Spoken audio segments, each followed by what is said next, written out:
Inside this package is a bubble-wrapped box which says Powkiddy, and inside the box is a portable gaming console Powkiddy v10.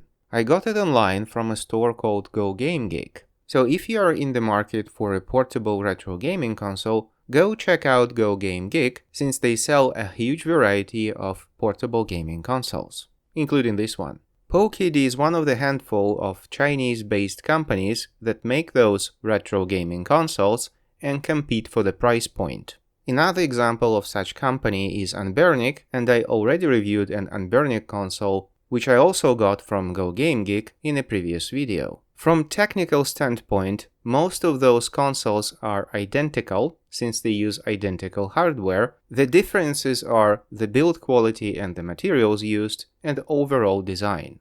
This V10 model is one of the cheapest options. It's not the cheapest, but they do compete for the lowest price point. And before I tell you what you get for this price point, let's see what's inside the package. Nothing much actually. You get an USB Type-C charging cable and an instructions booklet. This device runs emulated games, and when you purchase one, you have two options. Either you get the console itself, or you also get an SD card with games. You don't necessarily have to get the version with an SD card. In fact, in many cases, I will advise you against doing so. However, in my particular situation, I decided to get the full package since this device is not for me. It's a gift to a young child, and I didn't want the hassle of setting anything up. But more on that later. You also have a choice of colors and case materials. It can be solid color or transparent. I opted for the solid gray version since it reminds me of the old devices from 80s and early 90s, and this yellowish grayish color is almost identical to the colors of Nintendo, Super Nintendo, Game Boy, and other consoles of the era. In fact, it even looks like a Game Boy if Game Boy had a landscape screen, but of course the real Game Boy had a rectangle screen. In this case, the screen is landscape, 3:2 ratio. It's an IPS screen with a resolution of 480 by 320, and overall it's a nice screen. The backlight doesn't leak, the colors are more or less accurate, and in general, it's a nice looking screen. My only concern is the amount of brightness. I find the screen a little bit too dim. It's okay if you are playing indoors, or in a car, or in any other means of transport. However, when you're outside, especially on a bright sunny day, you may have trouble seeing what is on the screen. To the right of the screen there is a small hole. It's not a webcam, it's a multicolor LED which indicates different states of the console. Beneath the screen there is a standard gamepad controller similar to those that we had on a Nintendo, for example. It has a D-pad. Some of these type of consoles have a very unpleasant D-pad. It's not the case here. The D-pad is very responsive and quite comfortable to use. You also have your normal 4 buttons, start and select buttons, and there is a mono speaker between those buttons. You also have 2 small buttons, minus and plus, and these buttons in combination with the rest of the buttons make hotkeys to control various functions of this device. You can decrease and increase volume, you can increase and decrease brightness, you can pause the emulator, access emulator menu, where you can save your game state, for example, and so on. On the back of the device, there are 4 more shoulder buttons. They look like triggers, but they are not analog. These are normal buttons with a click. Some may think that the position of these 4 buttons is a bit strange. However, when you actually hold this device, they are quite comfortable to use, given the size of this device, and it is very compact and very light. Should fit in any pocket. Of course, you can play emulated games on your phone. However, in my opinion, this device gives a better experience since it has a real gamepad. And also it's a dedicated device, and it is also very simple to use. The sides of the case are blank. On the top of the device you have 2 buttons, one is for power, the other one is for reset, and 2 USB ports. One is used solely for charging, and the other one is an OTG port, so you can attach USB devices to this console. And actually having two ports is very convenient since you can simultaneously charge the device and use other USB devices with it. On the bottom of the device, there is a 3.5mm audio out. This device does support stereo sound if you connect your headphones. However, on the device itself, there is only one speaker, so if you're not using headphones, you're only getting mono sound. And next to the headphone jack is the SD card slot. This device doesn't have any internal memory, and you need an SD card with a boot manager and an operating system for it to work. If you try to turn it on without a proper SD card, it won't boot, complaining that it requires an SD card. The minimum size is 16 gigs and it supports up to 256 gigs.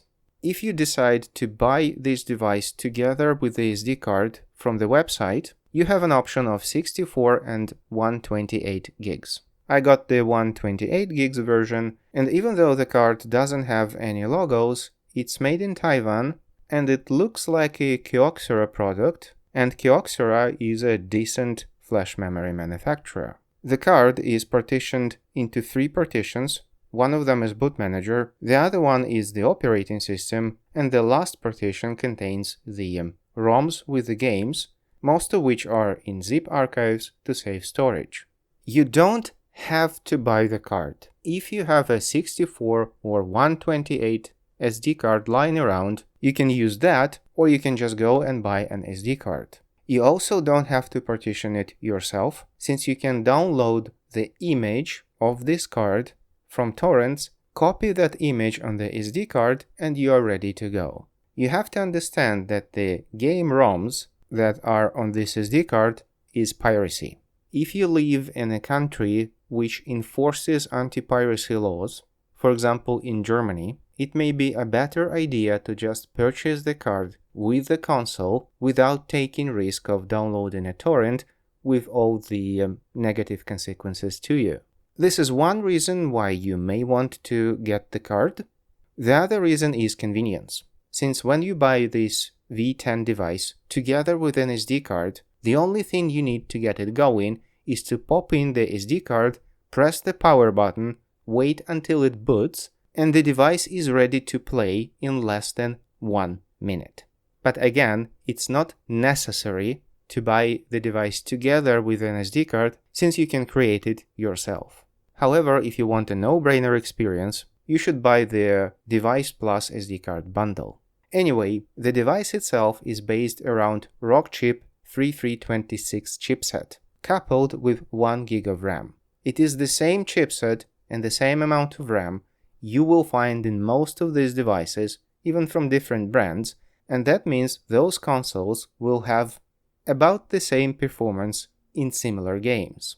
And games-wise, this device is capable of running anything that was released for home consoles and most arcade cabinets up to late 90s and early 2000s.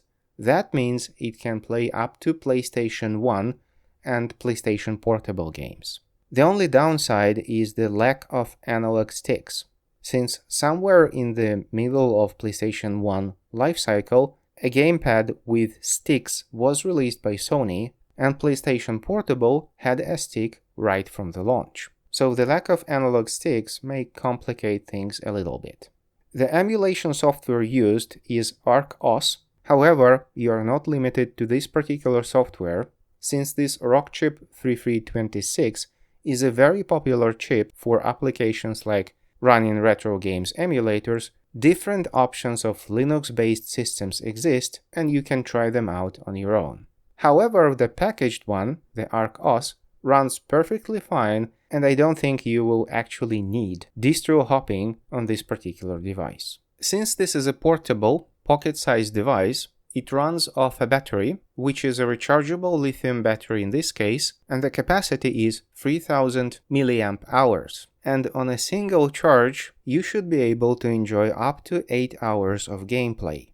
Of course, it is subject to a particular game and particular emulation that you are using. However, in most cases, you will have about 8 hours of gameplay on a single charge. The battery is a standard one connected by wires, so when it goes bad, you may easily replace it, and you can also easily replace it with a larger capacity battery. Also, please note that this device doesn't have a touch screen. It's a simple screen, it doesn't support touch input. So when you try to search for a game, for example, you will have to select the letters using the D-pad and the buttons, not touching them on the screen. And also, this device doesn't have any built-in connectivity. It doesn't have Bluetooth, it doesn't have Wi-Fi. And this is where the OTG port comes in handy. If you ever need Wi-Fi on this device, you will need a USB Wi-Fi adapter and an OTG adapter in most cases. So you connect the USB Wi-Fi adapter to the OTG port on the device, and then you access a special option in the emulator menu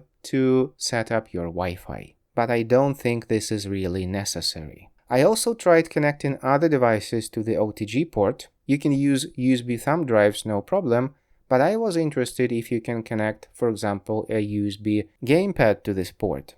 I tried that, and unfortunately it didn't work. I'm sure you can make it work by adding some modules to the ARC-OS inside it or whatever, but I didn't want to bother. And also Powkiddy v10 doesn't have any external display connectivity, so you cannot use it with an external monitor, for example. But frankly, I don't think that internet connectivity, external monitor, or an external joystick is really needed on this device, since the use case is you playing on your own.